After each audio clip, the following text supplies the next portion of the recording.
So I got a great video idea from a local teacher who asks, what did ancient people eat for candy? And I'm jumping at this idea because I love candy and because it's an interesting topic. Let's start with candy. The principal ingredient in any candy is, of course, sugar. And chemically, there are tons of different types of sugars. You got your fructose, your glucose, galactose, space toast, universe toast, French toast, cinnamon toast, avocado toast, head, shoulder, knees toast. But when you look at a food label, what's listed as sugar refers to sucrose. And this type of sugar is in everything. Pita chips, sugar. Beans, sugar. Salsa, sugar. Ramen, sugar. Sugar, sugar. Cashews, sugar. Seaweed, sugar. But before it was in everything, it was primarily associated with candy. And to figure out where it comes from and how long it's been around, you can look to the etymology of candy. Candy comes from Middle English sugar candy, which comes from the French sucre kandi, from Arabic sukar kandi, from Sanskrit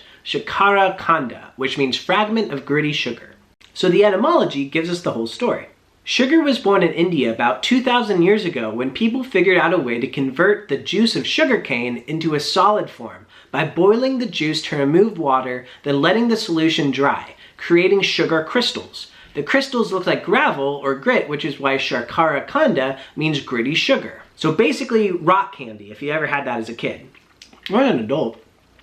From there, sugar went eastward into China by the 7th century AD and westward, coinciding with the expansion of Islam.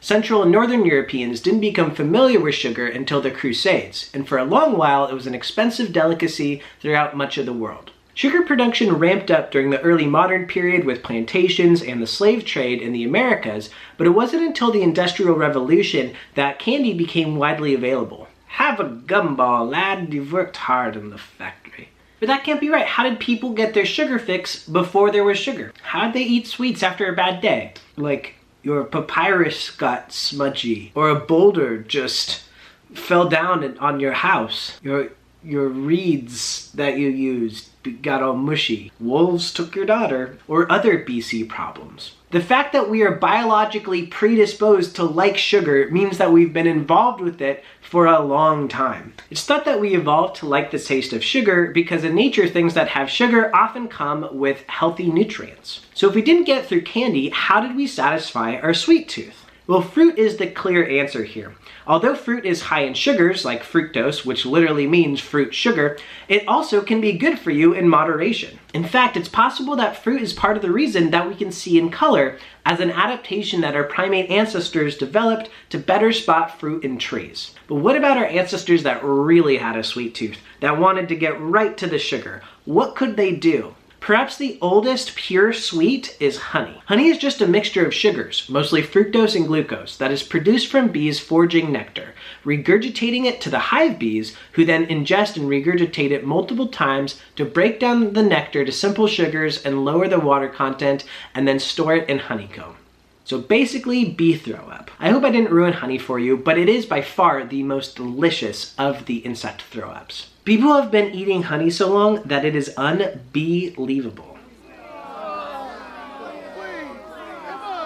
Although people have probably been eating honey for tens of thousands of years, some of the earliest evidence comes from the Cuevas de la Araña in eastern Spain. The Man of Bicorp rock art is possibly over 8,000 years old and depicts a person holding onto something like a vine collecting honey. This figure is the most famous, but studies have argued that there's possibly several hundred other bee-related instances of rock art in the region as well. My favorite one shows this super tall ladder with like people working at the top to collect honey, but then there's a group of people at the bottom that are just standing there like looking up, like waiting for the person to fall, and it's just like the earliest evidence for like people who slow down to look at car crashes. Because honey was the only sweetener of the ancient world, you can find evidence for it in archaeology all over the place. There are beehives made of mud brick from ancient Egypt, ceramic beehives from Rome, and I even found a reference to beehives made out of cow manure. Yay, it links into Poopy Archaeology because that's the name of the channel. Honey has been found as a residue on ceramic fragments all the way from Çatalhöyük in Turkey from about 8,000 years ago to pots in England from about 5,000 years ago.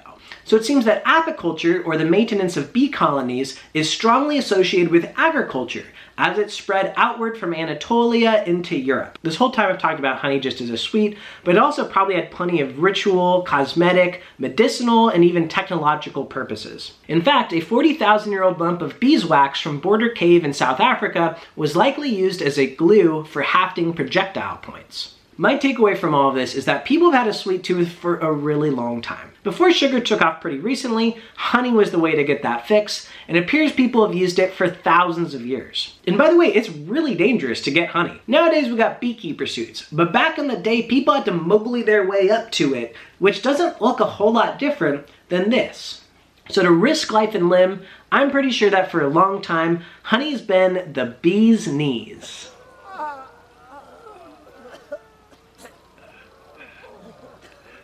So that's it for now. Subscribe, or don't, I get it, to Poopy Archaeology for even more videos. Thanks.